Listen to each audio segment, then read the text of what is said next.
We're gonna call today's meeting to order. Ms. Laura, can you do roll call, please? Yes. Member Bonsley? Here. Member Core? Here. Member Lamb? Here. Member Pretty? I'm here. Member Bolte? Here. Member Ciaciola? She'll be running just a few minutes late.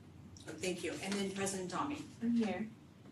Today we'll be talking about expulsion, suspended contracts, and readmission cases, conference with real property negotiator, personnel listing, conference with legal counsel, as well as labor negotiator.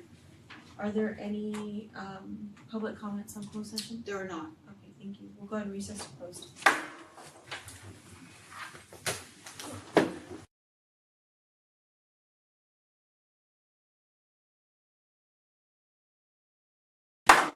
I'm gonna go ahead and call open session back to order. Can we all stand for the pledge of allegiance? Salute, pledge. I pledge allegiance to the flag of the United States of America and to the republic for which it stands, one nation under God, indivisible, with liberty and justice for all. Okay. Do we have any agenda reorganization? Nope, we're good. There's nothing to report from closed session. Student reports. Who wants to go first? Some more? I'll take the scissors. So last week we had our homecoming week, and as I said last time, we had a Star Wars theme. So we were able to do an In the Dark rally, which we've been wanting to do for a couple of years now. We were able to hand out glow sticks and had a couple rally games and like the crowning and all that. We had our career fair on that same day, so it was a busy day. And then our football team also won our homecoming game. And then our dance, we were happy that had over 300 people. So we were happy with the attendance for that day. And then for volleyball, we had our senior night last Thursday against Placer, and are playing right now for the playoffs against Oakdale. And then we wanted to take a moment to recognize Alexa Campos, who's broken 3 of the setting records for volleyball, and also the first player in RV history to break 1,000 career assists. And then tennis senior night also happened last Thursday, and they have a playoff game next Monday. And Valeria Ramirez was also a league finalist and is going to sections for the 4th year in a row. And then for our upcoming events, we have football senior night on the 30th and fall festival on Halloween. Thank you. Thank you.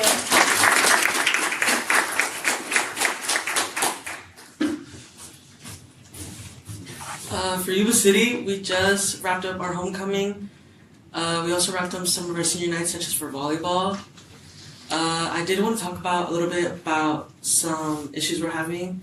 Our sound system at the school is getting a little bit old, so it's kind of hard to hear us during our rallies and other presentations we have. I'd also like to advocate a little bit for our culinary teacher. A few years ago, it used to be a class where you had to have a good record to get in, and now our counselors are being more lenient on it, so now anyone's getting in, and she's been having a lot of difficulties with kids who don't behave very well in the class. So I would like to ask if we could bring that system back for her. There's kids who I guess shouldn't be in the class that are in the class, who aren't following safety rules. She's also having some budget problems as she's only allowed to shop at Food Max now, and I mean it's pretty hard to buy groceries for 5 classes worth of kids who are cooking once a week, maybe even twice a week, and you can only go to one store. As well as her advanced class, I would like to ask if she could get a double period. RV obviously has an hour and a half for classes. We only have about 50 minutes, and on minimum days we only have 40 minutes, and that's not a lot of time to cook anything. So she's very, she's kind of blocked up on what we can cook. Sometimes we have to repeat recipes. So at least for her advanced class, it would be appreciated if she could get a double period. Upcoming events, we do have our senior night For football, we just wrapped up our senior night for volleyball. Wrestling season is coming up, and yeah, that's it.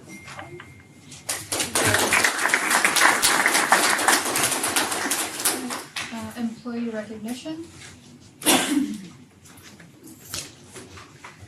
All right, tonight we actually have from two different presenters presenting employees who go above and beyond and help build the culture here at UC Unified.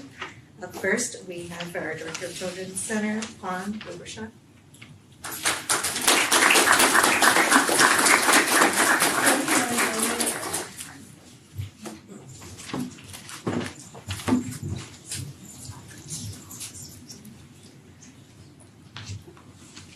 Hi, good evening, board members and members of our community in the audience.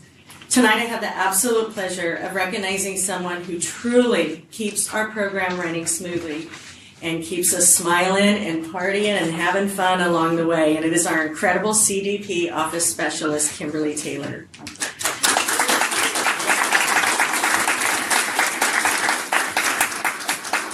Kim is one of those people who seem to have endless energy. Her entire family's here. Do you agree with me? Yes.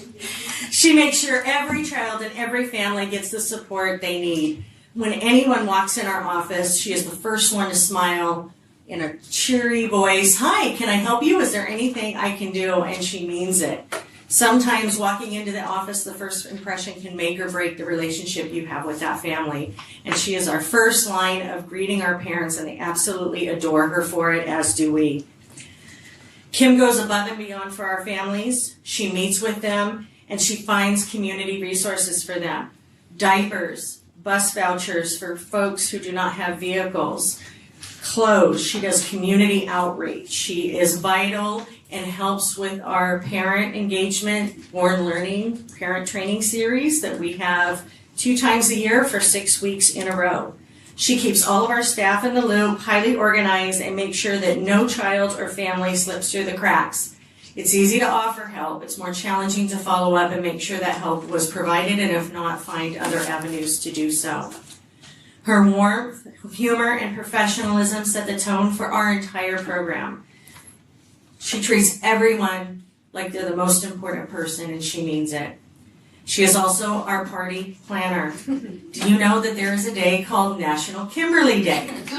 Well, if you don't celebrate it and you hang out with Kim, you very well. Well, we thought it was ridiculous to start celebrating one day, and now it's turned into almost an entire National Kimberly Week. So she brings a lot to our program. Every birthday is recognized, every holiday. She decorates. She's just super positive. Great person to have around, great employee, and is a wonderful, wonderful advocate for our families. So please join me to celebrate Kimberly Taylor, a hardworking, fun, amazing employee to our community.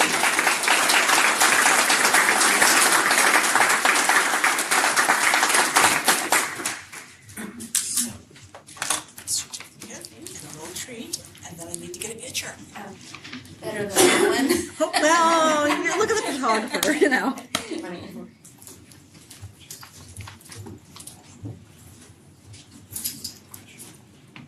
Yes, it's better.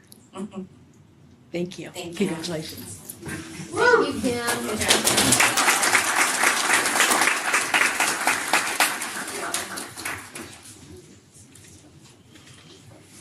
And up next from Lincrest, we have Principal Sarah Nowinski.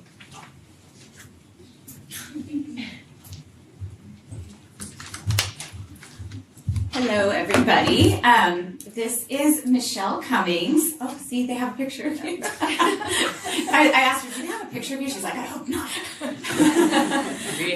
Yeah, secret stash.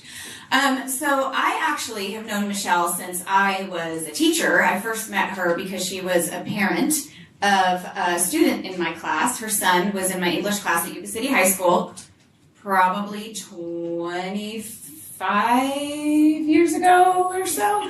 And so I've known her since then, and then I reconnected with Michelle. She was an instructional aide in a special day class at King Avenue when I was the principal there. And then I moved to Lindcrest, and there was Michelle, and she was our education specialist at Lindcrest. So I've been with Michelle for 10 years at Lindcrest, and she's really been kind of like our staple in our special ed support program.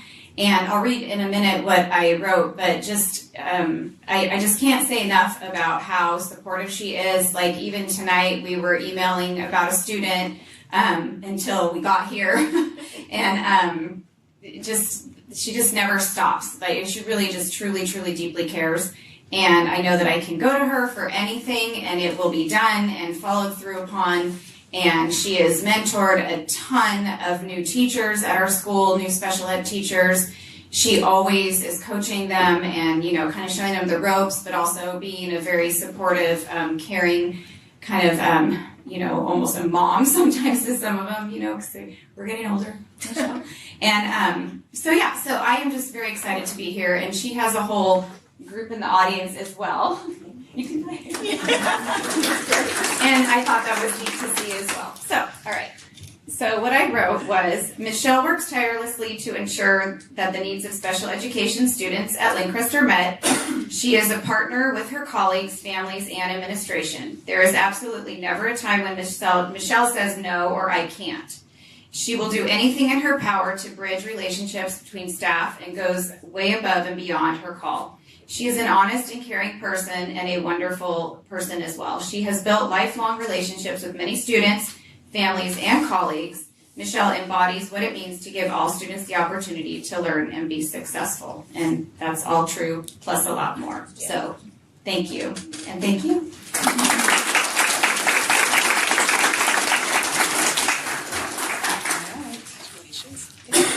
Snapshot.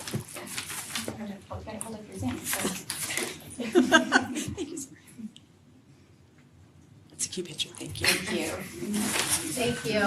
Yay. Reports and information, Child Development Program School Showcase. Thank you. So tonight we have a new Director Fonda Shires here, and so she is going to be showcasing our Child Development Program that is district-wide. So Fawn, where'd you go? I know, where'd she go? There you go. Oh, yeah.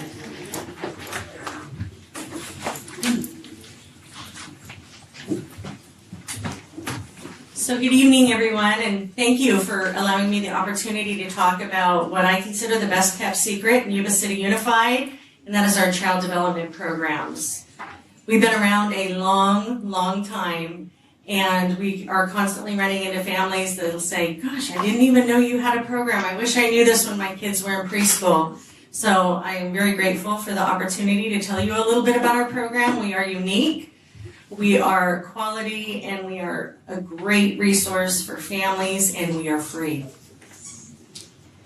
So our program is income eligible. We offer free preschool part day, and we offer a sliding scale fee for full day. Currently, out of our 60 families in full day, only 2 pay a fee, and both those fees are under $90. This is our main campus. We have 6 classrooms on this campus. This is located inside Richland Housing. 3 of the classrooms are full day, full year. We're open 257 days from 7:30 a.m. to 5:30 p.m. And then on this campus, we have 3 part day classrooms, 6 sessions, so AM and PM in 3 classrooms. And one of those classrooms is an inclusion class where we have special day students from Yuba City Unified working and in the same class as our Gen Ed students. In addition, we also have our off-site preschool locations. We have another inclusion site at Berry, 2 at AK, Lincoln, Park, King, 2 at Apron Lane, and Bridge. Those are all part day, the ones off-site. So here's some pictures. You'll see the gal on the left. It's all about the process, not the product. We get messy, we explore, we have a great time, and we learn through play. Put out a couple primary colors and just tell kids to create what you want. And then the picture on the right is definitely our logo, Discovering the Joy in Learning. Look at that face. There's nothing better. to let you know that California is the fourth most expensive childcare state in the United States. Okay, Washington D.C. being first, but we are fourth. Childcare in California now costs more than college tuition at CSU universities. When we're thinking about having a family, we're stressing about how are we going to get them through college, and little did we know we have preschool and daycare coming up very soon, and it's going to be much more expensive. Preschool costs range $700 to $2,600 per month. That's part day. And full day, another program we offer, is $8,300 to $31,200 per year. Again, our program offers this for free. These private daycares and other daycares, they're not, they may be licensed, but they're not required through CDE to have additional ECE units or additional accountability factors, whereas our program does. We are income eligible, so some people feel like, gosh, maybe I'll make too much and I won't qualify. CDE understands that people need childcare. And so they've been much more liberal with their gross monthly income ceilings. For a family size of 2, they could have a gross income of $8,071 and still get into our program. At your desk there, I have a postcard that breaks down the family sizes from 2 to 8. If you have anyone that you think you know that might be in that income category, have them give us a call. You'll also learn that there are other ways to get in our program, even if you exceed this income ceiling. Our part day enrollment, I won't go over a lot of this, but we are 100% income based, and we serve children who are CPS, at risk, foster, and homeless first. No matter what they're in. First priority. Then we enroll students with exceptional needs who are meeting the income. And then we go down the list from lowest income to family income. If the family income make more than the income threshold, we will accept them if they are 15% above that income threshold, as long as students in categories 1, 2, and 3 have already been placed. Then if they are an FRPM school, which is free or reduced price meal school, according to our nutritional services at CSPP, those are the schools who qualify. If families are over income, yet they live in those attendance areas, not interdistrict transfer, but truly live in those attendance areas, we can also accept them as well. So even if our families are over income, they can get into our program. We have to, every year, set aside 5% of seats for students with disabilities. We cannot offer that to anyone except students who are on IEPs. Right now, we currently have filled that easily, 2 times over, in fact. Full day enrollment, same process. The only difference is in full day, you have to show that there is a need. A need is that I work, and so I need someone to watch my child. I'm going to school, and I need someone to watch my child. I'm seeking work, and so I need childcare. Or I work the graveyard shift, and when I come home from work, my child's getting up, and so I need childcare for my child so I can rest. Same criteria, just they have to prove a need. State preschool part day, no need, just qualify. We know the need and the importance of preschool. Our goals, we have 4 goals that we focus on in CDP. 1 is for the family, 1 goal is for the child, 1 goal is for our community, and the last goal is for ourselves. And so our family goal is to continue to build family engagement and building relationships. This is fairly easy for us. We are at an advantage where every parent has to physically walk their child in and sign them into the classroom and walk to pick them up. So we have the opportunity to engage with every parent 2 times daily. So we have very strong relationships with our families, and we build on that and have a lot of engagement activities. I know we've invited Doreen to some. We have some great turnouts at our family events, and it's because we have the opportunity to build that relationship. The child goal, we have child-centered learning and discovery. In every single one of our preschool programs, our children have 1 hour of student choice play. And that may sound like just play, but it's not. It's structured, it's learning to take turns, it's problem solving, it's sharing. It's, I want to go to the dramatic play area and I'm only allowed to have 4 people in there, and there's 4 people right now, I'll have to wait my turn, I'll have to come back. Children learn through play. It is age appropriate for 3 and 4-year-olds, and they truly love it, and they learn a lot of great problem solving and social emotional skills. We also focus on our community. We have a very diverse community, and we're proud of that. And I also hire staff that reflects the students and the communities in which we serve.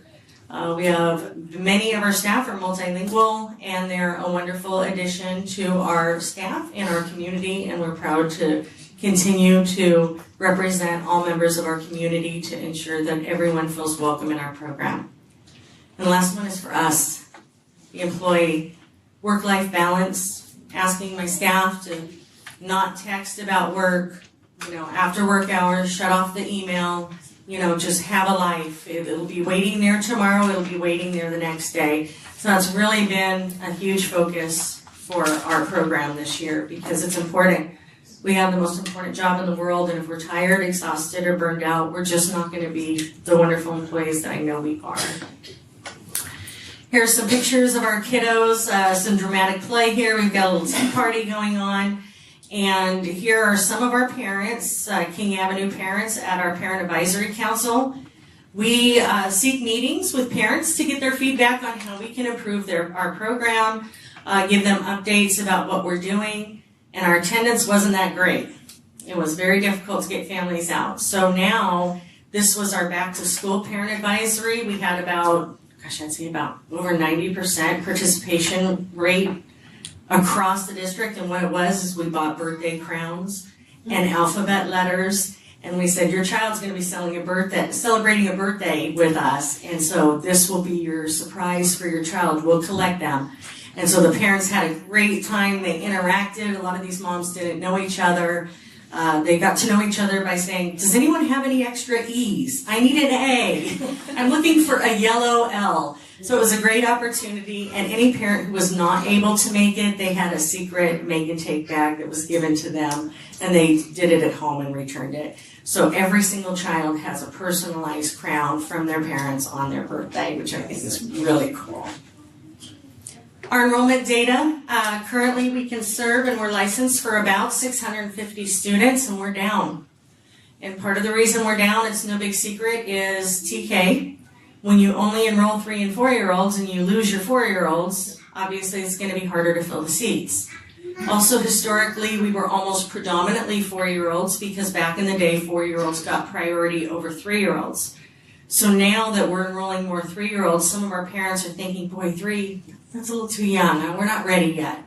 So I think in time, as TK becomes more the norm and more not known about, that we'll get more 3-year-olds enrolled. At least I certainly hope so, because that gives them 1 full year with us, and then they can make a decision if they want to go on to TK or they're welcome to stay with us.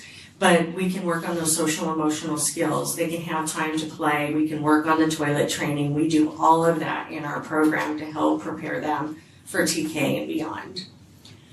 Certificated staff 18, classified staff 58. Again, our program spans from Barry to April Lane, and I have AM and PM staff as well as 184-day staff and 257. Low socioeconomic, it's 99%, probably higher. If you are a foster parent, we do not look at the foster parent's income, only the child's income that child's foster family receives from the state, which automatically gets them in our category. So we are pretty much 100% low socioeconomic. Over 50% of dual language learners, foster youth, we're sitting at 0.5%. And students with disabilities, CDE requires that we have 5.4, and currently when this data was pulled about 2 weeks ago, we are at 11.4. So we are more than double what's required of us from the state at this time. Every year we're required to do a parent survey for CDE for our program self-evaluation. This is the 24-25 survey. And we had 99.8% of our parents state that their children are happy in our program, and 100 parents state that their children feel safe in our program. This was an online anonymous survey that was taken and completed by a lot of our staff members and translated, or parents, and translated. I know it's a cliche, but we are a family in our program. On the left is a teacher who had to retire suddenly, and she was feeling better and back to herself, and so we literally rolled out the red carpet for her. And to see that many of our staff members out there to support her, knowing that we span many campuses across the district and many different work hours, yet we all came out to support her for the little garden we dedicated at Bernard and her celebrating her. On the right, we have some River Valley students, ECE students, who love to come and visit our campus every year and play with the littles. All these fine folks have desires to be in the ECE world, and so once they're 18 and graduated, I told them, please give us a call.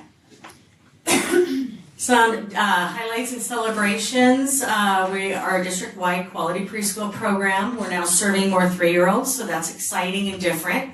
Every year we have highly rated annual parent surveys. We serve 2 inclusion preschool classroom sites, 4 sessions with the AM and PM. We have family engagement activities through the year that are highly attended because of those relationships we're able to have. When the busing shortage happened, obviously preschool wouldn't be a priority for field trips, and it's very hard having AM and PM, going to the same site 2 times. So we contract with the Playseum and they bring the field trips to us. So every child gets to experience the field trip experience without the busing hassles. We have the parent advisory meetings 3-4 times a year with the hands-on activities to boost attendance.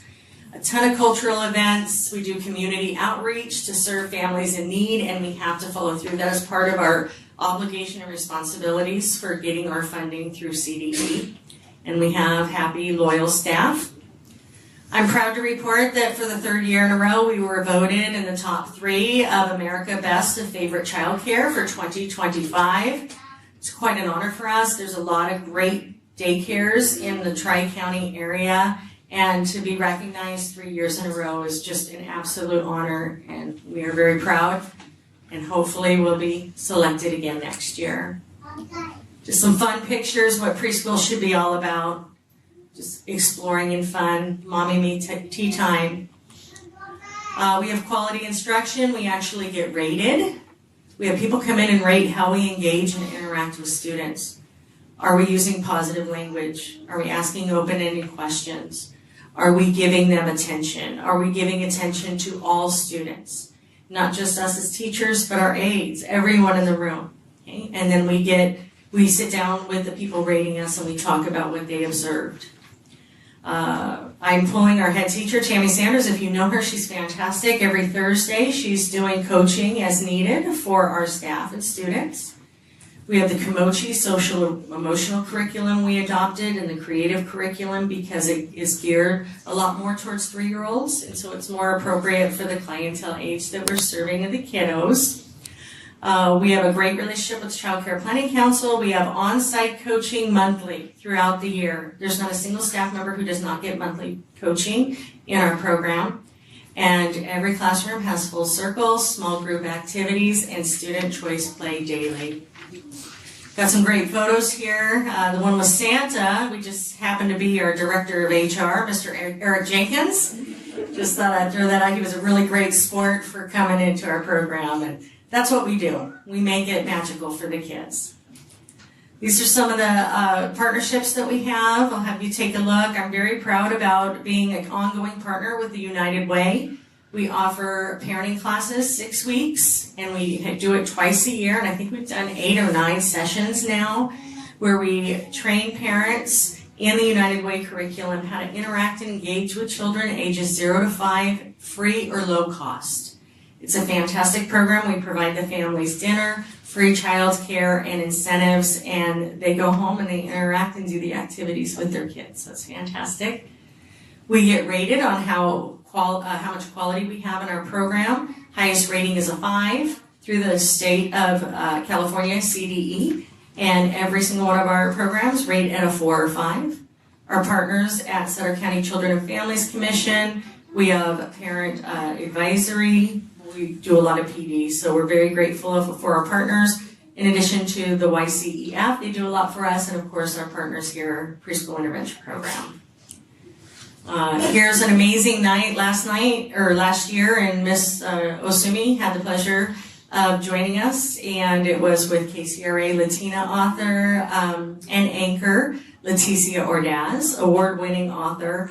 And look at that crowd, it was standing room only. We were able to purchase books for a ton of people. She spoke, very motivational, local in Sacramento, so that was a great night. And then areas for refinement, focus, and growth.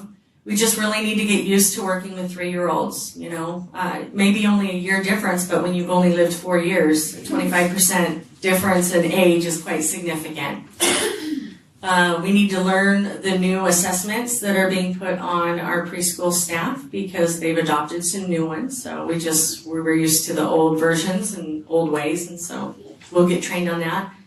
And just additional children with special needs, professional development. Like our peers in the TK-12, we are seeing more students with children, special needs in our classrooms.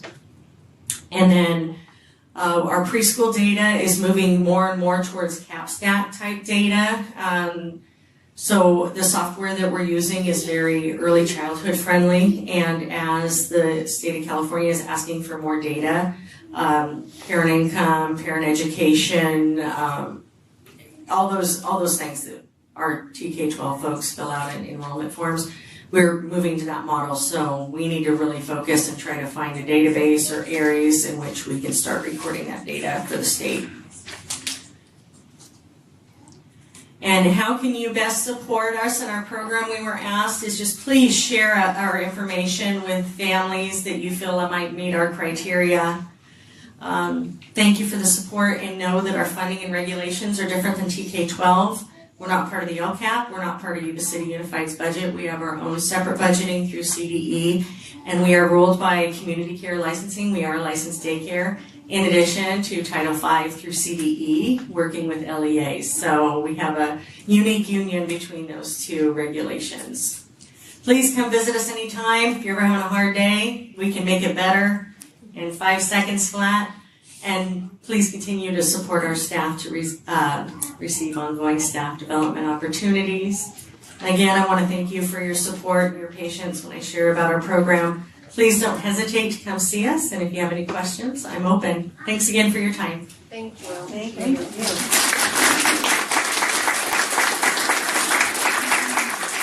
I just wanted to tell you, I've known a couple of families whose children have gone through your program, and they cannot do anything besides rave about what an amazing and wonderful opportunity it was for their kids. So I thank you. You guys do great work. Thank you. Thank you for the compliment and the opportunity and honor to work with children you know. We truly enjoy what we do. I love the birthday crown thing. I'm just like, heck, like all the principals need to get on there. I mean, you know, come on, guys. If you have like your parent give you like for your birthday, right? Even high school students would want one of those birthday Yes, crowns. maybe not a crown. But like, how cool is that? Like a letter for something from your parent at your school. Like, that's rad. Thank you. Thanks again, everyone. Have a wonderful evening. Thank you.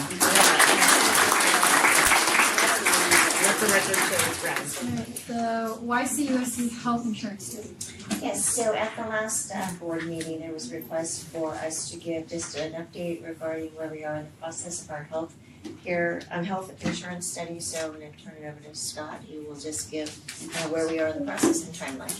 Yeah, it's not much of an update quite yet, but just to remind everybody that we have partnered with Sauter County Superintendent of Schools and engaged our partners to do a review of our health benefits for the CSDA and management part of the Yuba City Unified.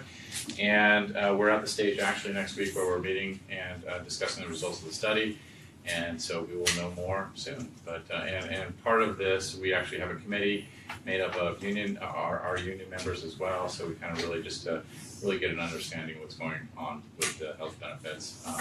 So we'll know more soon. That's it.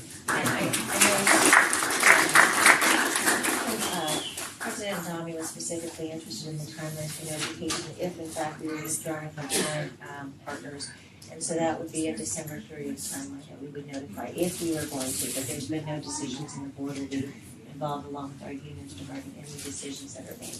But there is the December 30th timeline. Thank you. Alright. YCUSD staffing analysis. Yes, so again, there was a request for information, I believe it was as a result of the conversations regarding, an audit protection on the 55%. So Scott will talk again about the 55%, and then Jordan will talk about the analysis that was done regarding staffing trends over the past few years. So for this, I printed out just a very simple white piece of paper that's called the current expense formula. I put that in front of you, that is it. And so, yeah, I know, it's not terribly fancy, it's just informational. But this just kind of gives you the details of actually what is in this formula. So as a requirement by California Department of Education, we're required to make basically 55% of our expenditures need to be classroom compensation. That includes, in the numerator, it's really teachers and instructional aides, salaries and benefits, and the denominator is every other expense that's in our general fund, not funds like child development and other areas.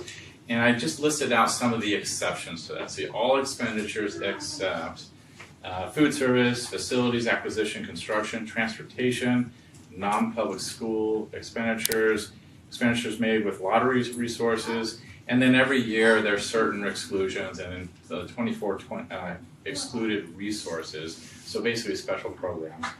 And in the 24-25 school year, that included special ed, mental health, after school education and safety, ACES, and then basically our agricultural vocational education system. So that is what the system is. It kind of generally is what the formula is. And then we have, Jordan has some additional information on the staffing in these areas. So as we've already shared, this is a follow-up to some of the information that was requested. We do want to talk to you a little bit about the data sources that were used to compile this report.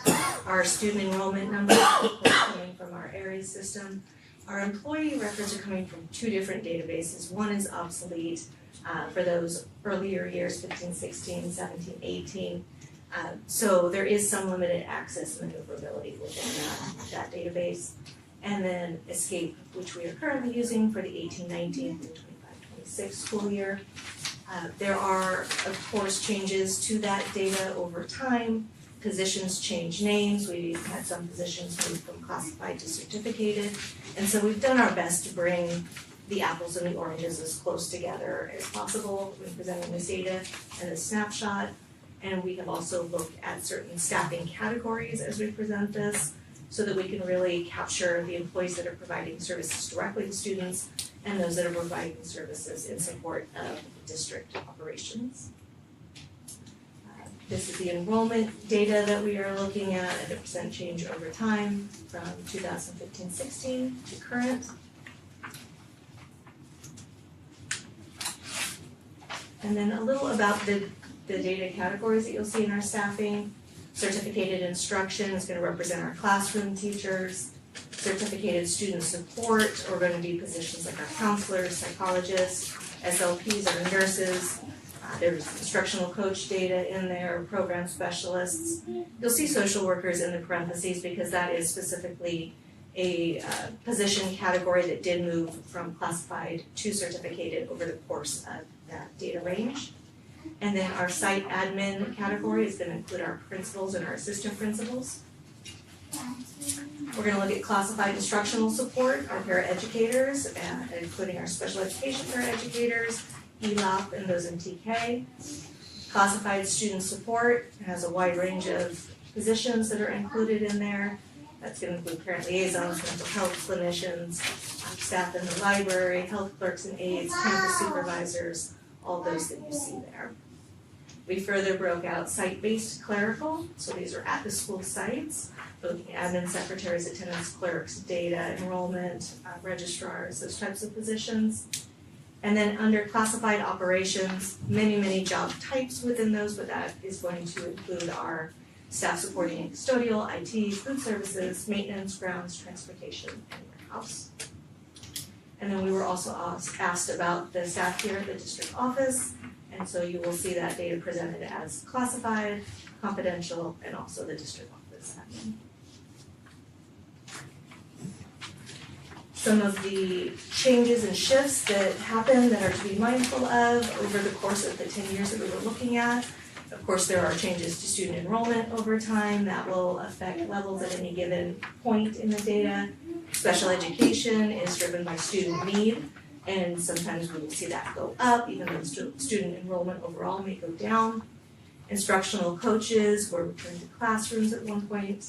How we choose to deliver that music delivery model can affect some of those data points. The growth of transitional kindergarten, PE specialists, our CTE programs are ever growing and enriching, and then again, the social worker piece that was discussed.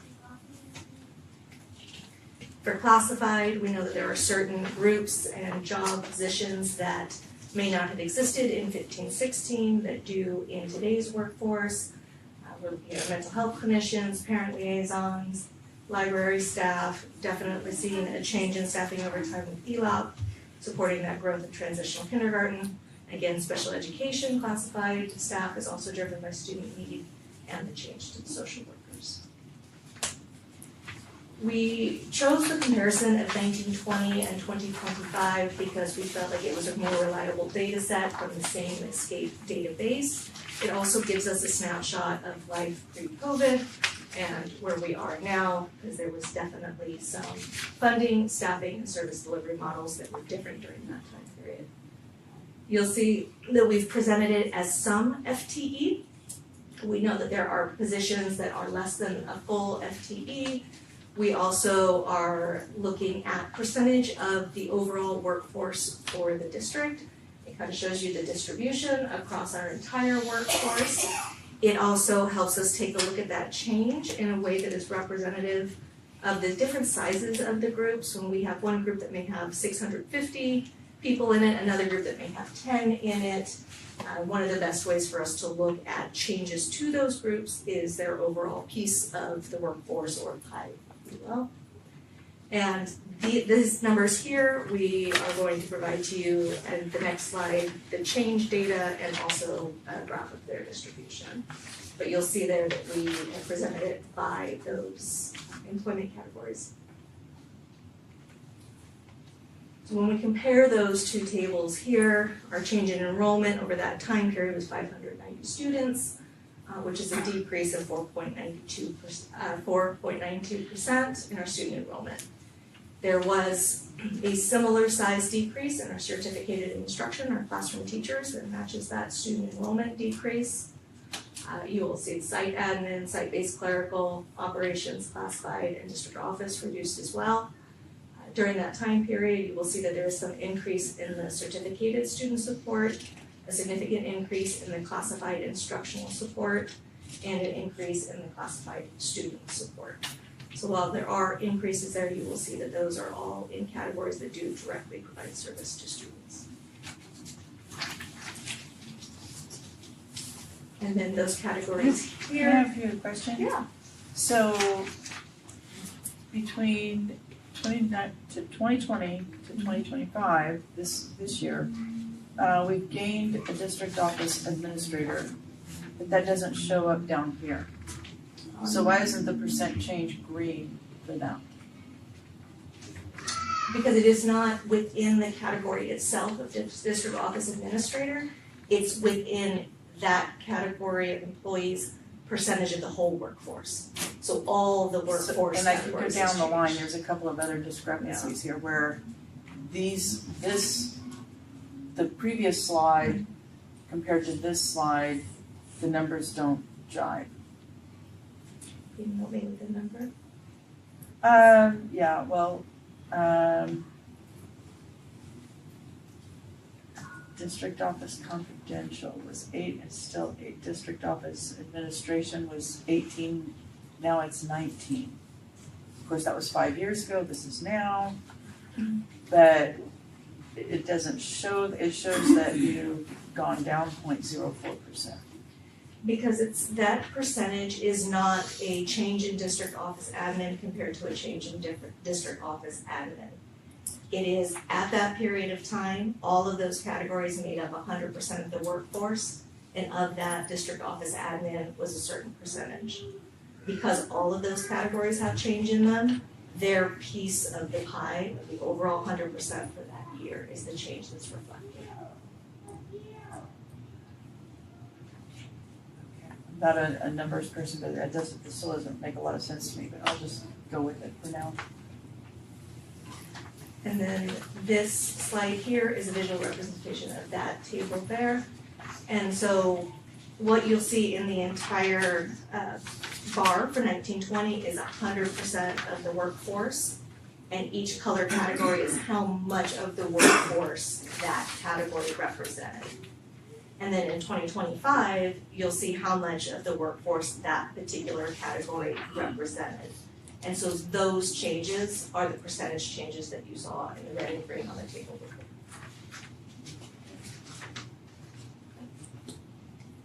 Thank you. Questions? Yes. Well, yes, questions. So, first of all, thank you for putting this together so thoroughly, and cross-sectioning the data in several different ways to show a story. I appreciate that.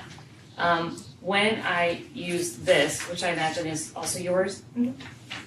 and then I just folded over the years that, are not complete data sets, I think, because of the programming, right, from the QSS database that you mentioned previously. So if I throw those out, and just in my imperfect, rough penciling, the greatest jump is in the classified instructional support, which went from 85 in 1819, which is when you started using the ESCAPE database, right?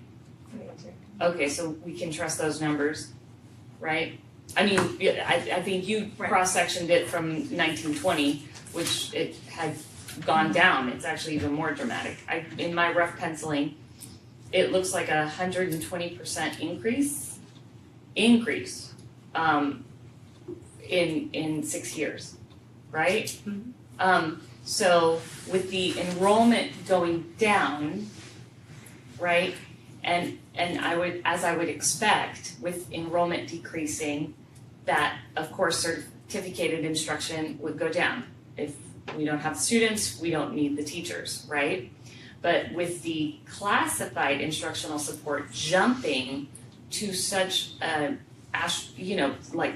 comparative astronomically, right?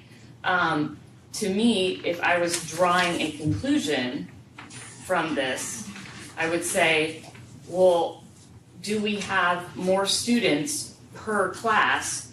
And then also, so we've got more bodies in the room, and then we added, instead of like having 2 teachers over a class, now they're in one teacher's class, but this teacher has a para. And so instead of 2 classes with certificated, it's, right? Would that be an accurate summary? I appreciate the question, and I see where that question is coming from. When we look at our paraeducators, there really are several factors. You may have someone who is a one-on-one assistant to someone because that need was determined by the IEP team. You may have, we had a growth in our transitional kindergarten. That means more paraeducators staffed at a different ratio. You're also going to be looking at our ELOP paras.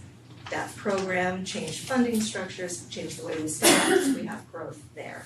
So these are for those, all of those are included in programs that are not the, how would I put it? They're not the class. The regular classrooms. their support.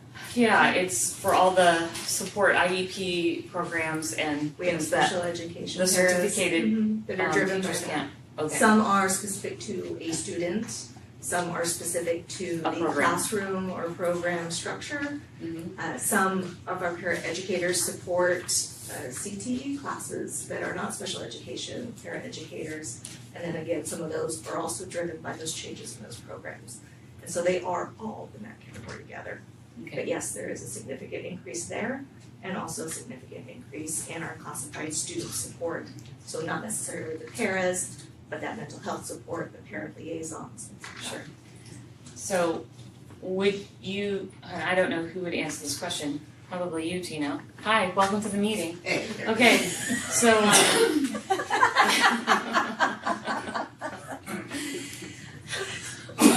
but have our IEPs like increased exponentially over the past like 5 years We've had to such a rate that it we have had a strong increase in the number of students qualifying for special education services, which and some of those do include one-on-one aids.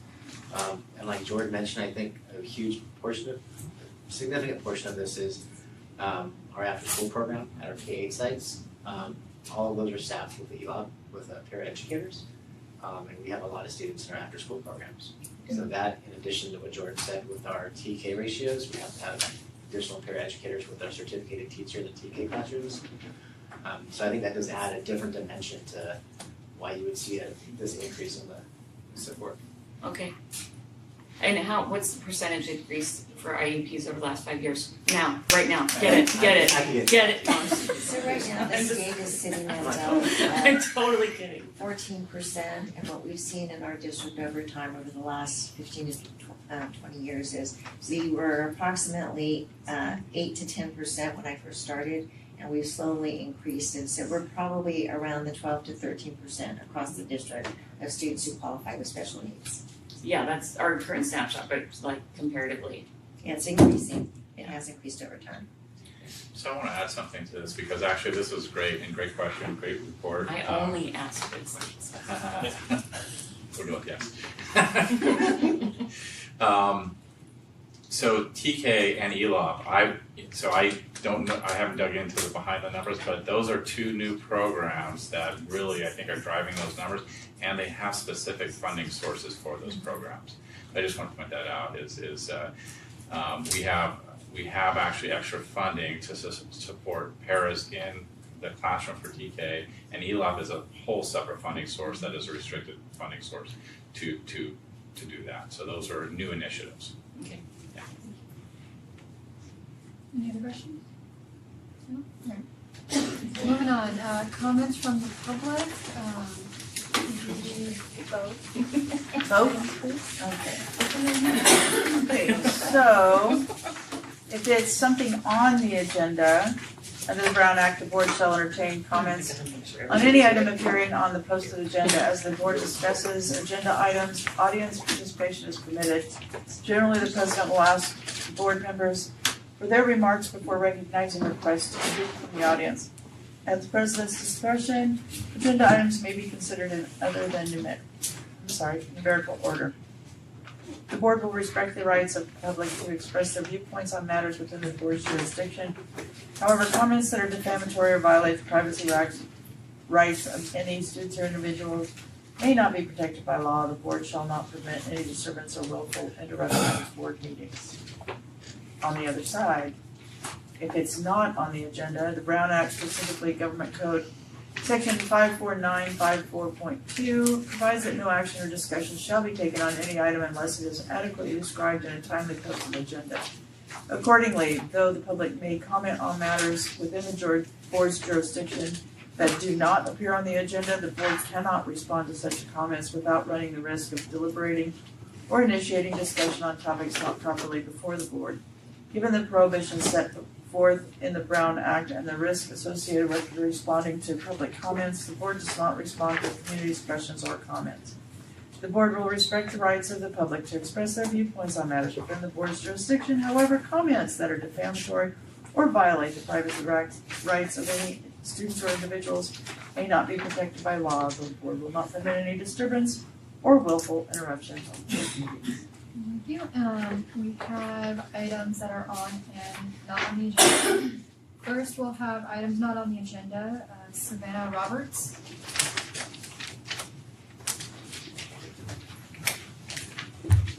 Good evening. My name is Savannah Roberts, and I am a senior at Yuba City High School right now with a 3.82 GPA.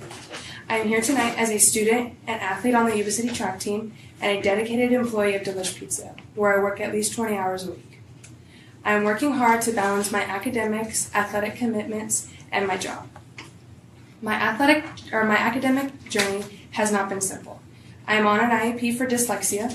And throughout the years of hard work and determination, I went from being a 4th grader with a 1st grade reading level to now a senior in the top 12% of her class.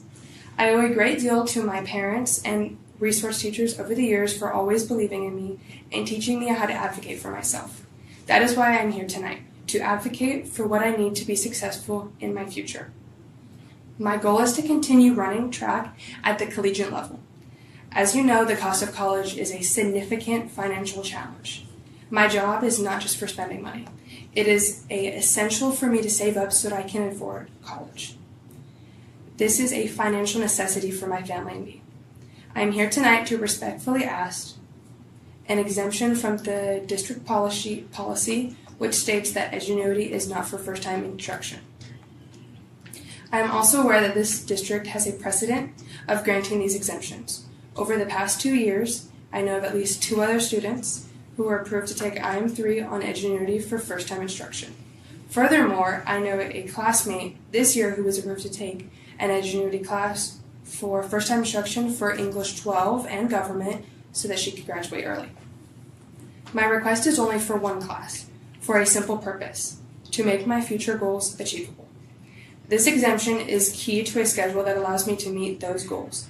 My plan in the spring is to attend pre-period ASB, Honors English, STEM Capstone for Engineering, APR, and AP Pre-Calculus.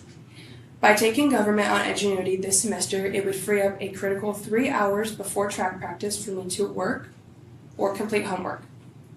Granting this exemption would be a significant help in launching my future, a future I have been working very hard to build right here at Yuba City High. Thank you for your time and consideration.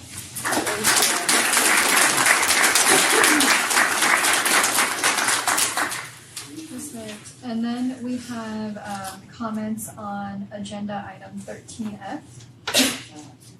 We're going to start with Delana Hill.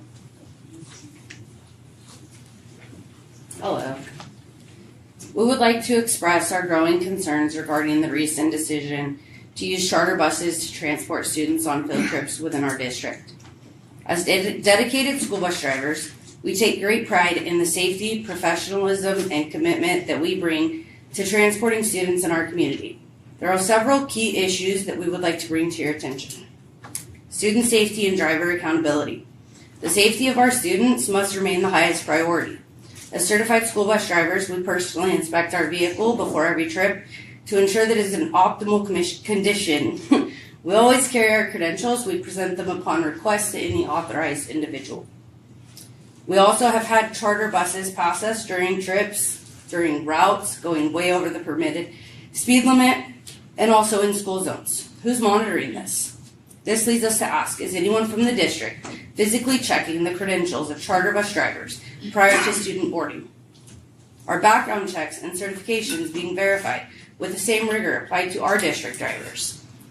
We raise this concern not just hypothetically. A tragic example underscores the risk.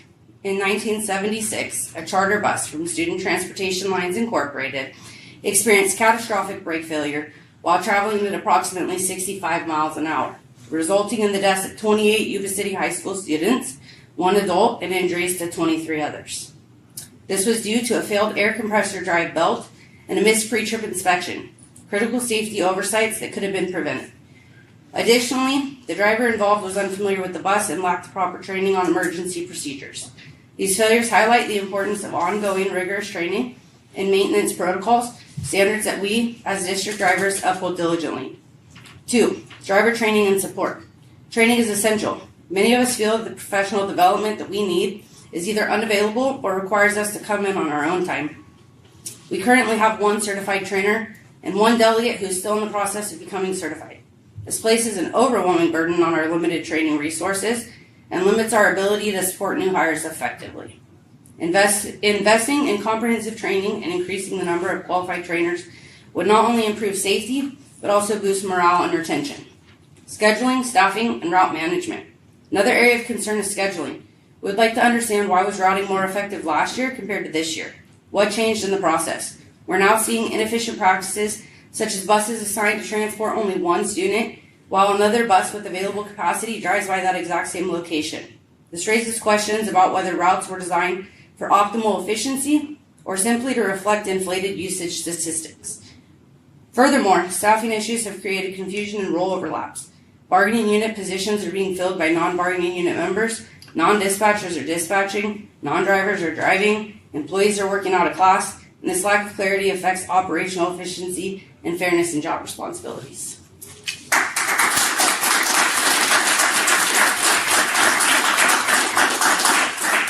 Thank you. Abraham Henderson.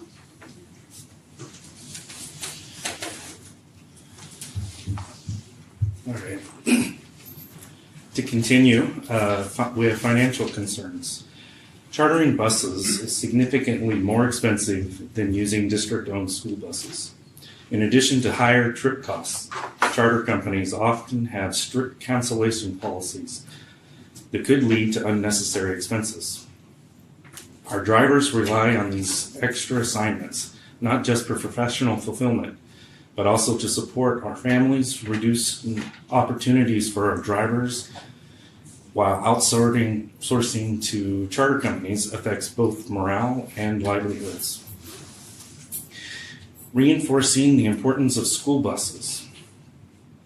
While charter buses may meet basic inspection requirements, they are not inherently safer than school buses. School buses are significantly specially engineered for student safety, from their high visibility color to structural features like reinforced sides and closely spaced seating.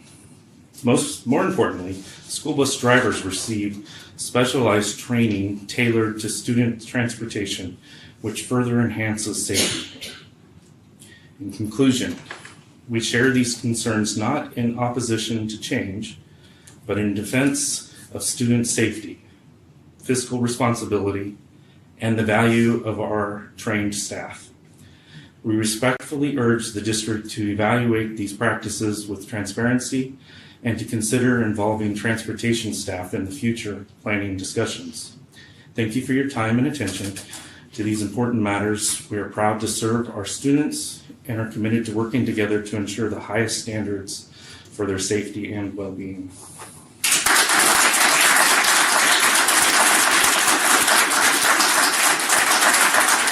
Thank you. Raquel Stevens.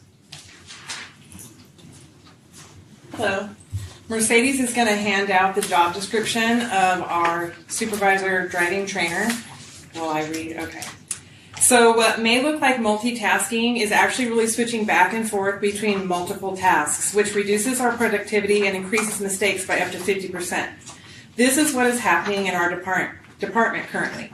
What once was a driver trainer supervisor, someone who supervises our training, is now a driver trainer and a supervisor.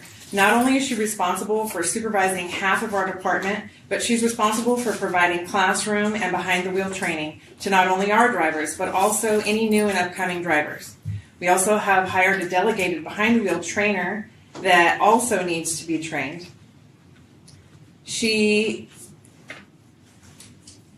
As with any and all training, there's a substantial amount of documentation that goes along with that, which takes up a lot of her time.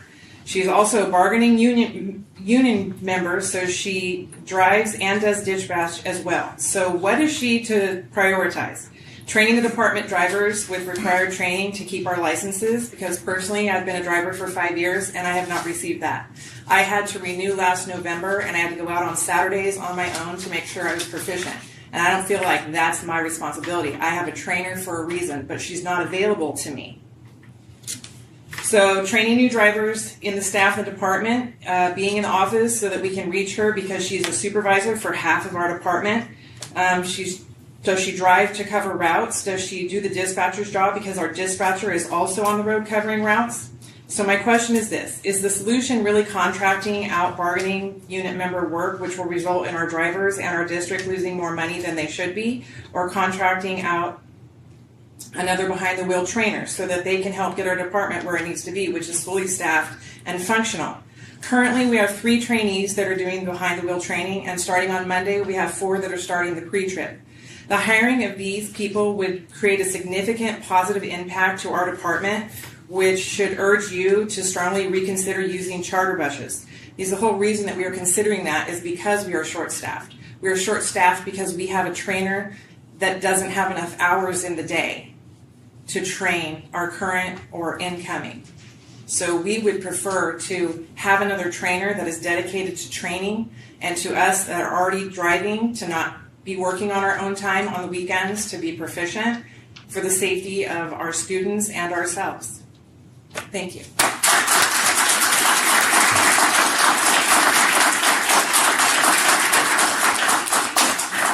Perfect. So we are approaching our 10-minute limit for public comment. If there's new information from the remaining speakers and with the permission of the board, we can allow those 3 speakers to remain. If not, we would have to move on. Yep. Say well. Yeah. All right. Next person, Catalina Marty.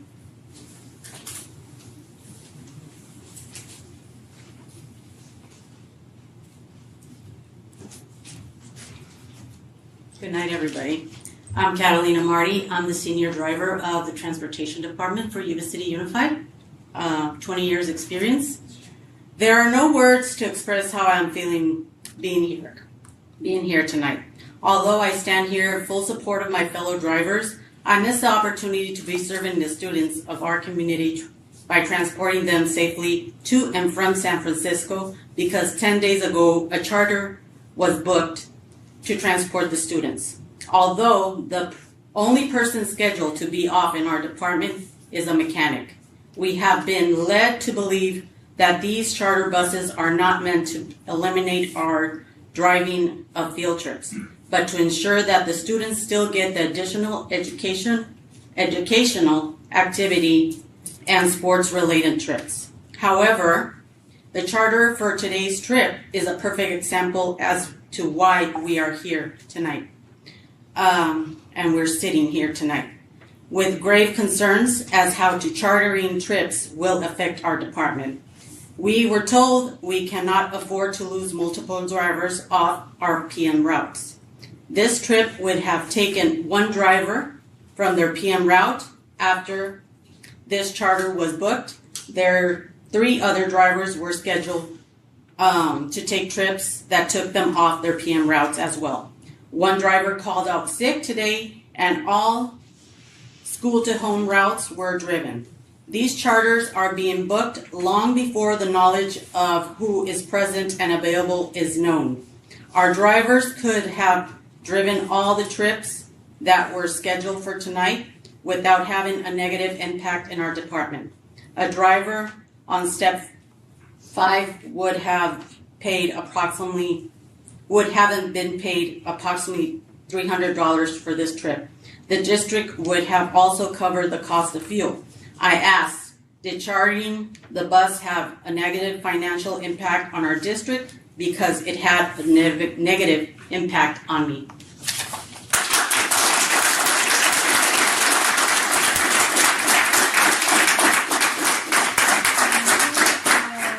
Elena Bassett. Hi.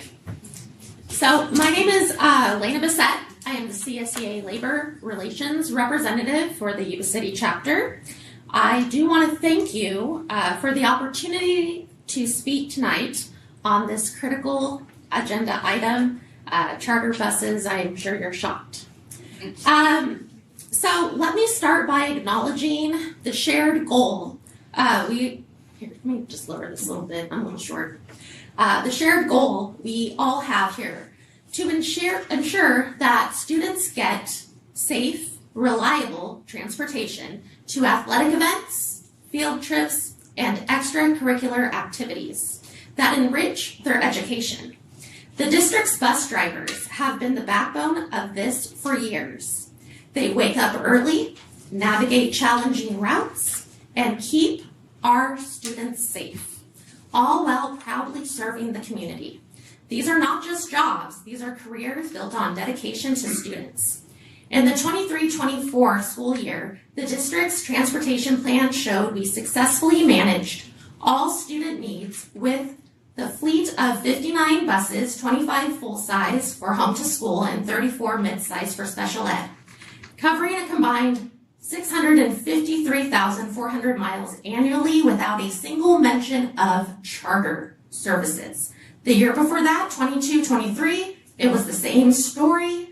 Drivers handled everything in-house, even as we prioritized transportation for low-income and special needs students despite tight budgets. So, what changed this year to suddenly make external contractors the most efficient and reliable means, as these agreements recitals claim? Is it the shortage of bus drivers that has plagued the district since 2020? If that's the case, why not invest more in the hiring and training programs you've already been promoting? Opportunities for 8-hour and substitute drivers that could keep work in-house. These questions deserve answers through open dialogue, not unilateral decisions. Tonight's contracts would outsource exactly that work. Student transport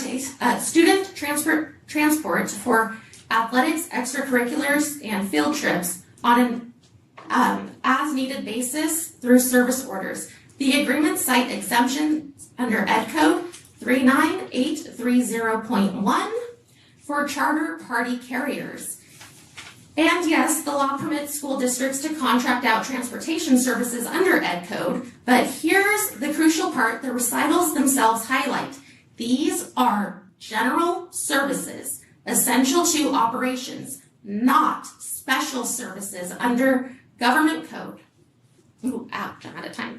But there are numerous PERB cases that I am more than happy to be sharing with you if needed. And yeah.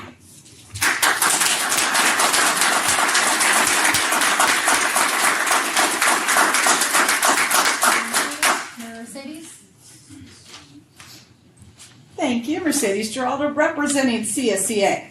And I talked to you at the last board meeting about paying for one bus and just how that wasn't communicated. It's kind of being done in a vacuum. We found out by secret, by rumor. So this is not transparent, right? So, and we still have not had that opportunity to sit down with the district to talk about the impacts that this decision that you might be making tonight is going to have.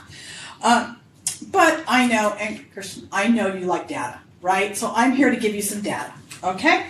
So from the fall of from November 2020 to November 2022, we hired 7 drivers and lost a total of 14, leaving them as, in just that period, a deficit of 7 drivers. In 23-24, we hired 12 drivers, but lost 8, so we were only plus 4. In 24-25, we hired 5, lost 2, leaving us a plus 3. Also in 2025, we promoted, one of the people that left was promoted to that trainer. You heard about one of our drivers was promoted to a driver delegated behind the real trainer, which is one of our bargaining unit members. However, they have not had an opportunity to get fully trained, and they're in a probation period. So I don't really know what that looks like. If the trainer's supposed to train them to get up to speed, but isn't training them, how that looks. In the 3 years that our current trainer has been here, they have trained 14 drivers, and of those 14 drivers that were hired, 7 have left so far, okay, of the 14 that they trained. She was hired as a transportation supervisor, but when we bargained the driver-trainer out of the unit, it was still a driver-trainer position. The last person that held that position was a driver-trainer, not a transportation supervisor. The purpose of removing that job from the unit was because they have to evaluate drivers, not because they have to supervise the department. So that time's being taken supervising the department. So we currently have I think it's 31 bus drivers, 1 delegate behind the wheel driver, who are all driving routes, including some of our mechanics, our dispatchers, that sort of thing. The director has issued a handbook that was not negotiated that talks about when a driver has a trip, they come in at 9, so they lose hours, they're losing time, they're losing overtime. Drivers by law are allowed to drive up to 10 consecutive hours after at least an 8-hour rest period, and they can work a total of 16 duty hours. within that period. So 10 driving with an additional 6 of other duties or standby and that sort of thing. My question is that if we are going to be denying our drivers the overtime, what's going to keep them? What's our retention plan? What's our exit plan to not have to use charter buses? You know, maybe today we need charter buses, but we need that exit plan on how we're not going to use charter buses. And I leave that with you on that.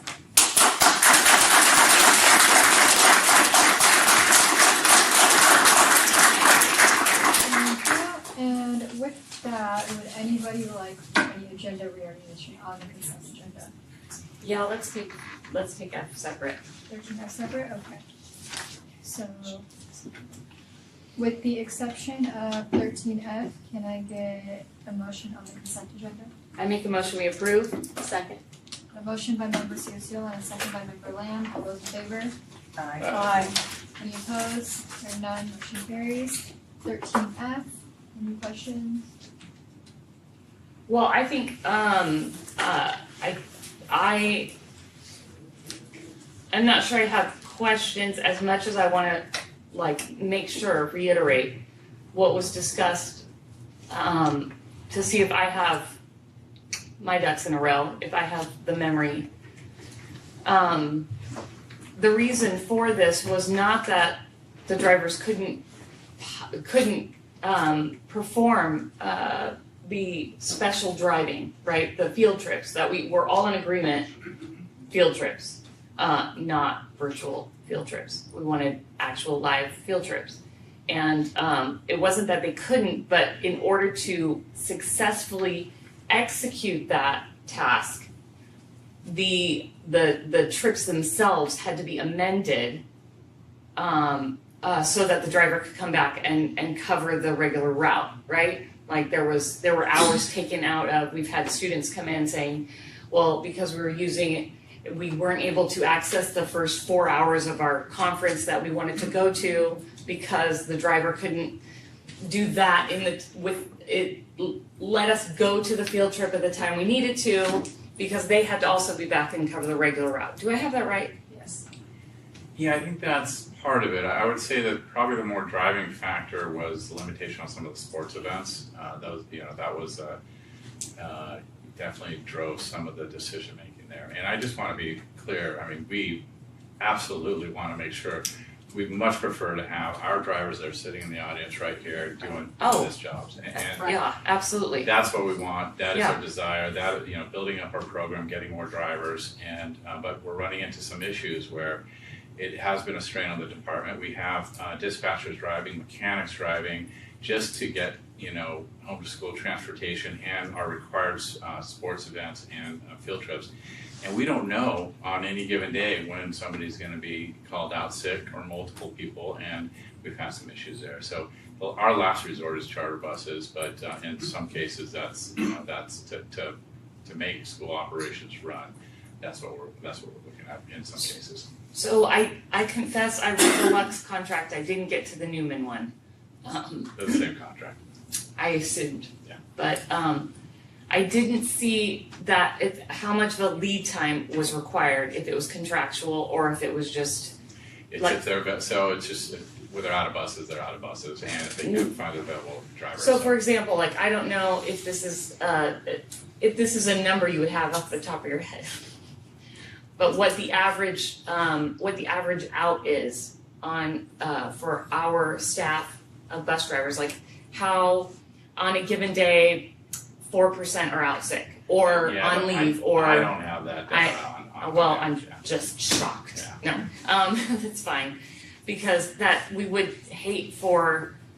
impact safety. Would hate for a driver to drag themselves out of bed when they're really, really sick, because they couldn't. We want the drivers to take care of themselves.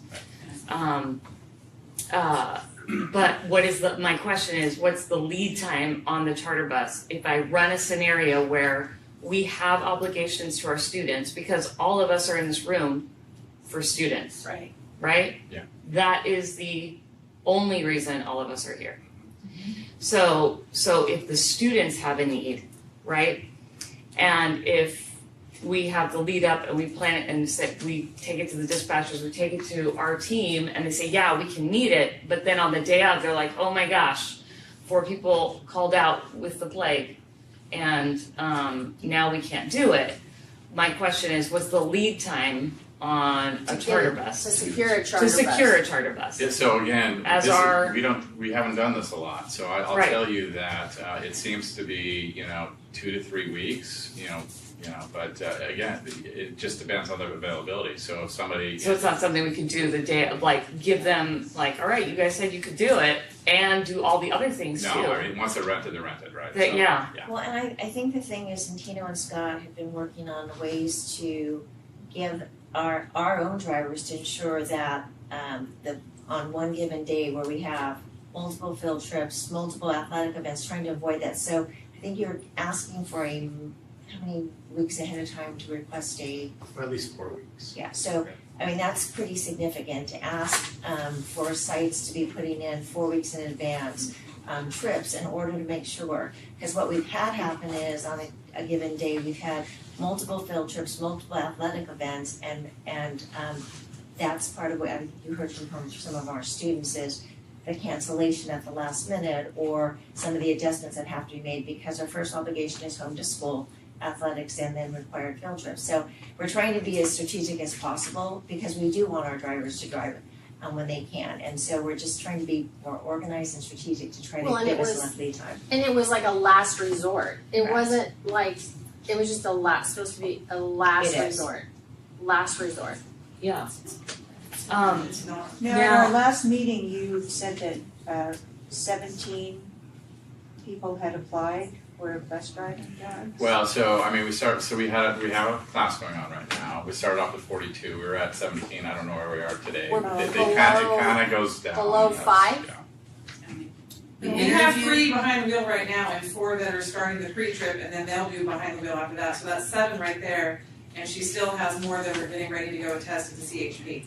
Like we have a really good class, a really good that stayed after the class that have gone through the process, through the steps. It's a process. Yeah, so I don't know who's in the training class right now. I mean, I know we've got 2 training classes and they're different stages of being certified. But yeah. But that takes time. There's time there. Yeah, absolutely. I think we're all in agreement that's the goal, Yeah. right? Is to maintain our elite force. Absolutely. What is the okay, I'm losing a noun here, so maybe you just substitute one in.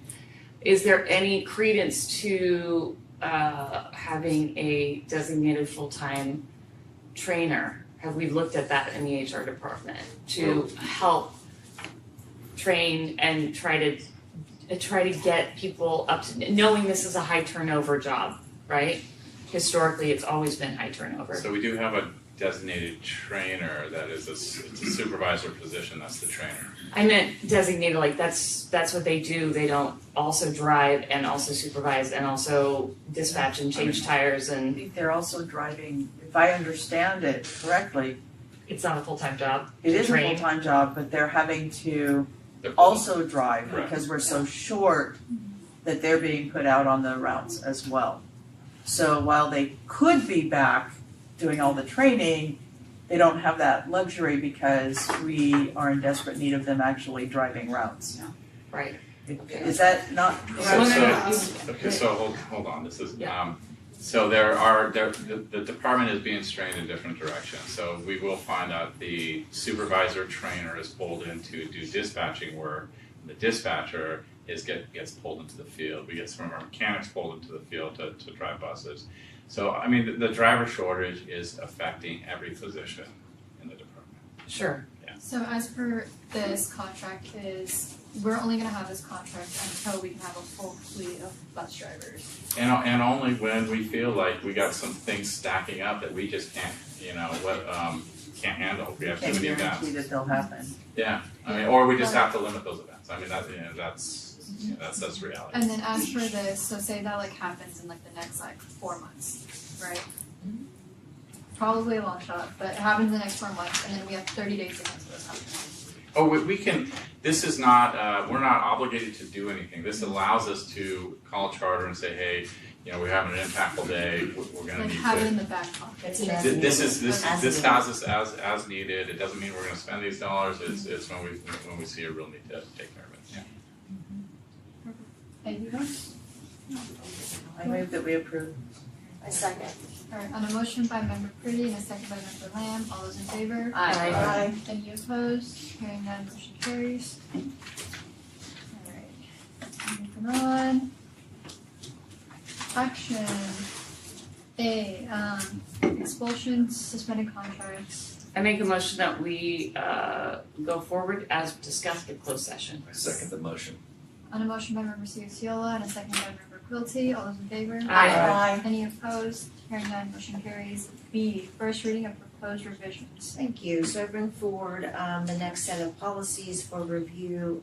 This is a first read. We'll come back at the next meeting in November for second read and possible approval. If there are any questions or comments now or in the next few weeks, please let me know. Any questions now? Alright, motion? No, it's not approved. No. It's a first read. My bad. Never Sorry. mind. That's okay. C, developer fee deferred loan agreements. So there's a lot in this one, and I tried to give a good overview in the staff report. So essentially, back in December of 2021, the board at that time approved that we move forward with basically a deferral of, well, to work with the regional housing to mitigate some of the developer fees. And what resulted in that is this agreement that essentially 50% of the developer fees for this project would be part of a long-term loan in the form of a 3% interest, but those interest payments really are contingent upon there being fees available for that. So that's the unit as this, so the project as described here is 88 one-bedroom units, 44 two-bedroom units, 133 units altogether. The developer fees are $363,000. The deferred loan part is $181,000. And so we've worked with our attorneys, we've worked with regional housing. I think they're here in the audience. And so at this point, we are asking for board approval for the deferred loan and all the agreements that go along with it for this project. And so if you have some questions, I'll do what I can to answer. 55-year term, good golly. None of us in this room are gonna be there. I agree. I will. I believe that. I'll be there. You'll be there. No, you'll be at the White House, whatever. So basically, are they paying it in that, like you pay, you know, a 15-year, you pay your house every month for 15 years, because it's 15 year? Or is this like you have 55 years to pay it, but you're not really gonna pay it? I can tell you that there's a lien on the property and that there are documentation that says it'll eventually be paid in 65 years. That's what I can tell you. That's all I need to know. Anything else? No other questions? Can I get a motion? I move that we approve. I'll second. On a motion by member Bonsla and a second by member Pretty, all in favor? Aye. Any opposed? No. Alright, one opposed by member Ciola. Motion carries. Okay, 15, board reports information. Any board reports? No? I mean, did it have the charters? Meeting charters. No. No, okay. Any communications from the public? No. Comments from employee representatives? Who wants to go first?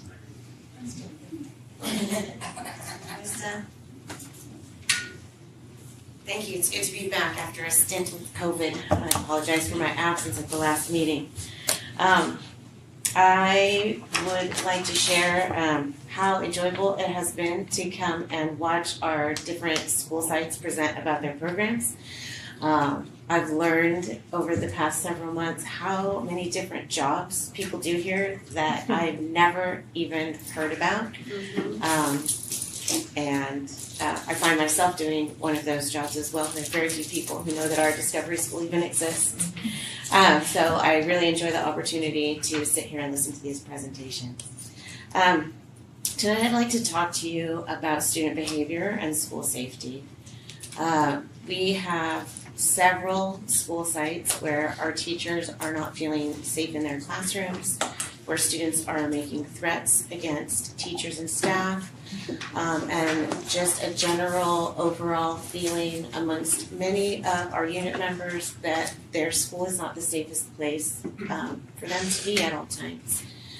I don't have a solution to this problem, but it is something that I believe needs to be addressed in some ongoing discussions.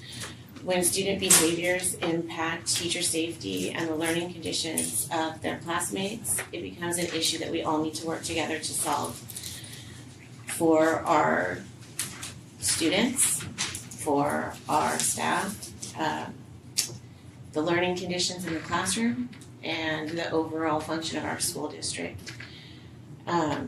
You may have received some communication from some unit members regarding some specific situations that I won't address publicly.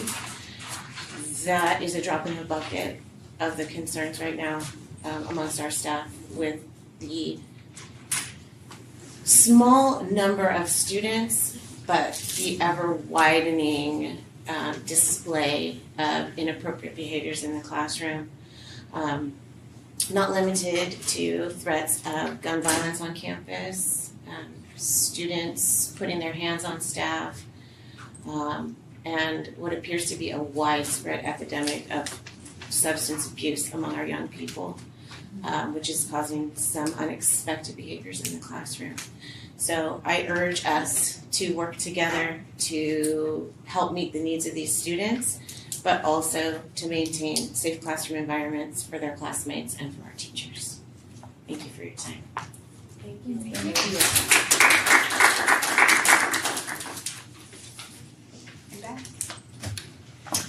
Okay, I want to start with congratulating Kim Taylor. She is amazing. I've known her for years. We used to do games at River Valley over the football games and stuff together. We're continuing our work with the job description task force, and we all took kind of a big sigh of relief because it felt like maybe we're just one drop away. One drop away. We still have to, do those last little finishing touches, but it really felt good to say, hey, we got some done, right? Not quite ready. There's a lot of little extra, what would you call it, managerial pieces that we have to do to them before we can bring them to the board, but that's pretty exciting. And I think this was addressed, but we were talking about that increase in instructional support in that report. One thing to note that our after-school folks were not bargaining unit members; they were just time-sheeted at-will employees, and now they are part of our bargaining unit work. So that could be part of that increase where there was that big jump because we have all these ELOT paras now. And I know you mentioned that, but I just want to explain that they went from an unrepresented group to the regular bargaining unit. And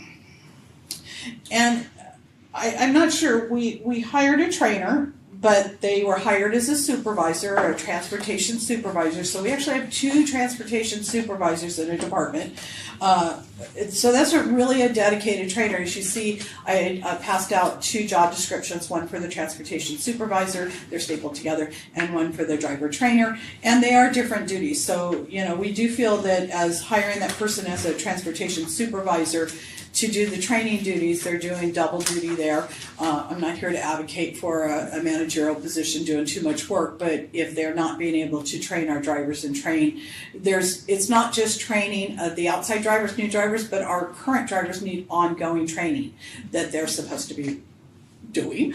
So that was kind of our comment on this difference between a supervisor and a trainer that's supervising the training or supervising the driving and not really supervising, but evaluating the driving.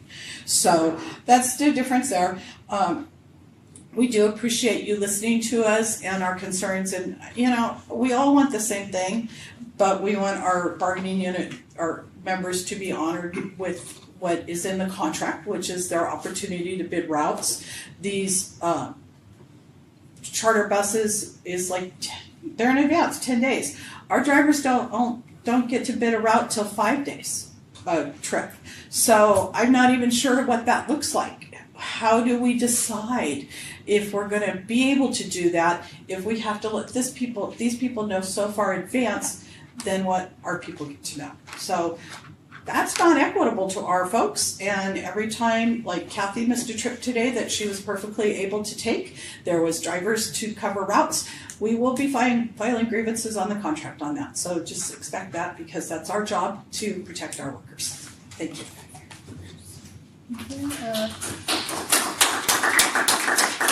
Comments from board members? Yeah, I just had a question. With regards to, just to clarify, if I am a teacher in a classroom and a student threatens me, let's say, is our process any different than if I'm out in the community and somebody threatens me? Like, is there, like maybe a teenager and says something that I deem to be a life-threatening statement, would the options that a teacher have be less than the options that I would have as a community member? No, so do you mean in terms of their ability to file a Police report? Yeah, no, they absolutely have the right to do that. Okay. And so there would be two systems working in parallel, the judicial legal system along with our policies regarding threats to our staff. Yeah, because that's not acceptable.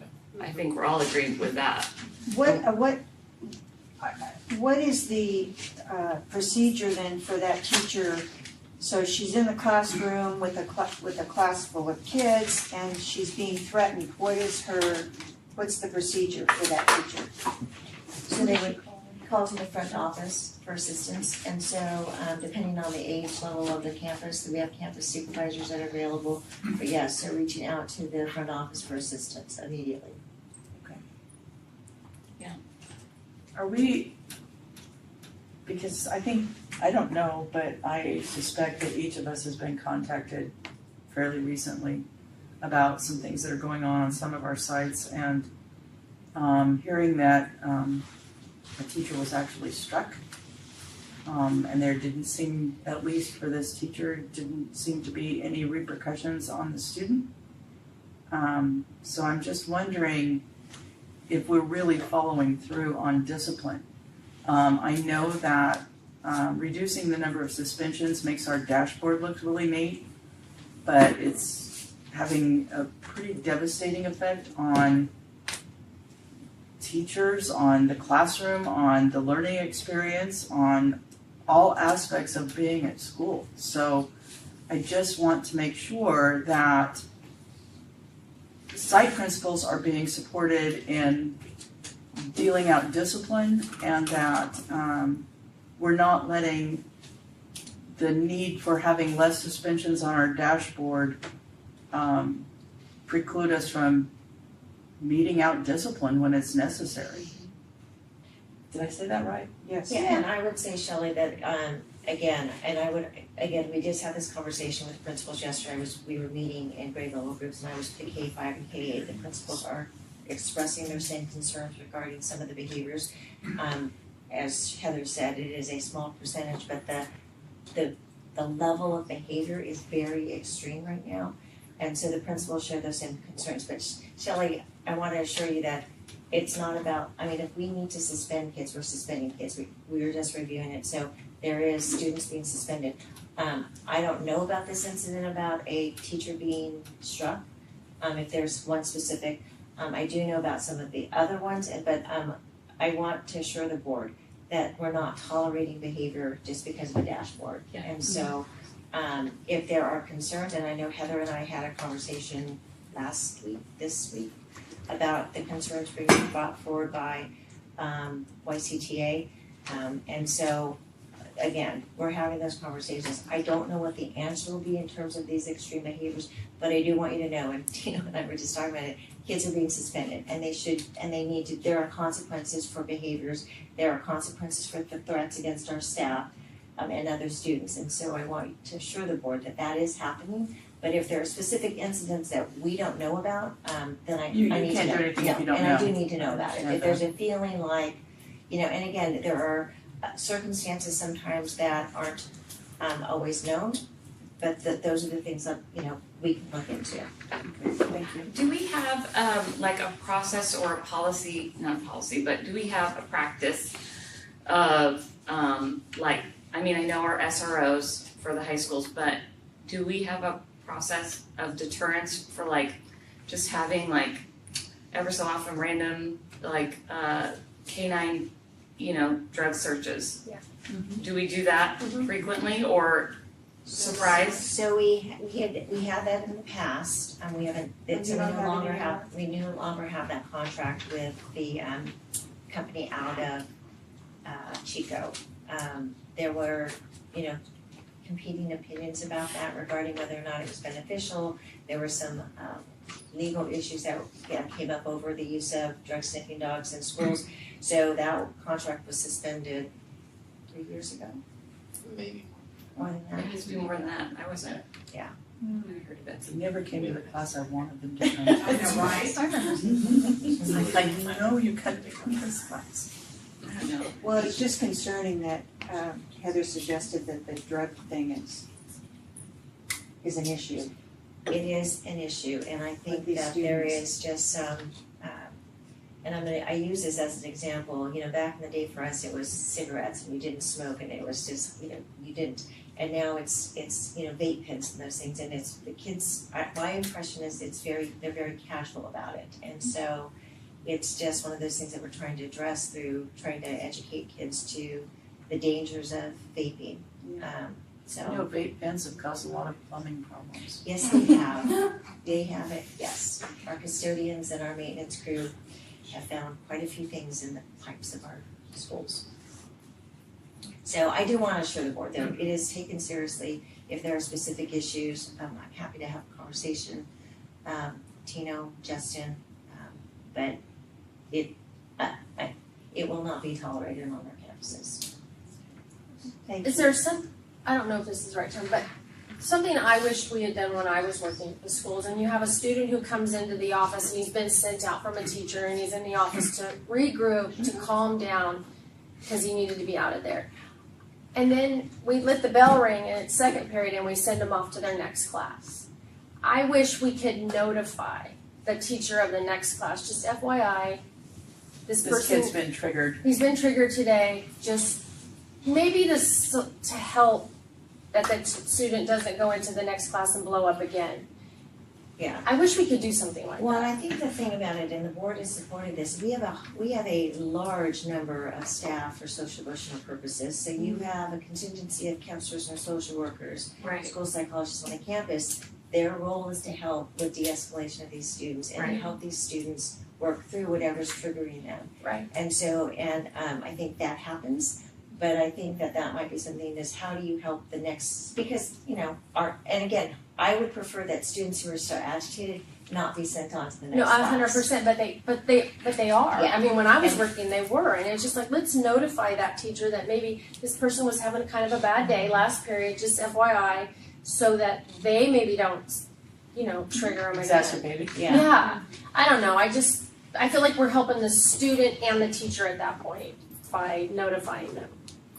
When Rocco was here talking, one of his teachers that he celebrated was in that reset room. Yes, it's like a reset room. Yeah. And that would be wonderful if schools could have that. It sounded like she's doing a wonderful job, and they even come in and visit with their during recesses. I think all of our schools have a recess room now. No, they don't. AK, River Bend, U City, River Valley, and Gray. I would like a reset room in my house, please. For herself? Yes. Just have books on it. That would be good if all the schools could have a reset room. That would really be a great addition, rather than send them to the office. Perfect. Comments from superintendent? Yeah, I just want to call attention to the board. There was a request by the Habitat for Humanity to agendize an item. It is about a project that they are involved in the Merrimack Village Apartments, and are requesting that the board consider an agenda, and this item be placed on the agenda for, again, it's about developer fees, allowing the fees to be delayed or reducing the overall fees. So requested that Habitat put this in writing, asked what the request is, and so the pleasure of the board whether or not to agendize that. I'd say, I'd like to hear from them. Yeah. So I'll have them attend the next board meeting, I'll place it on the agenda. Okay, perfect. Next board meeting is November 18th. Open session is at 7. Can I get a motion to adjourn? So moved. Second. A motion by member Ciucilla, second by Speaker Lamb. All in favor? Aye. Aye. Aye. Any opposed? It's a rolling eye. I oppose. Motion carries.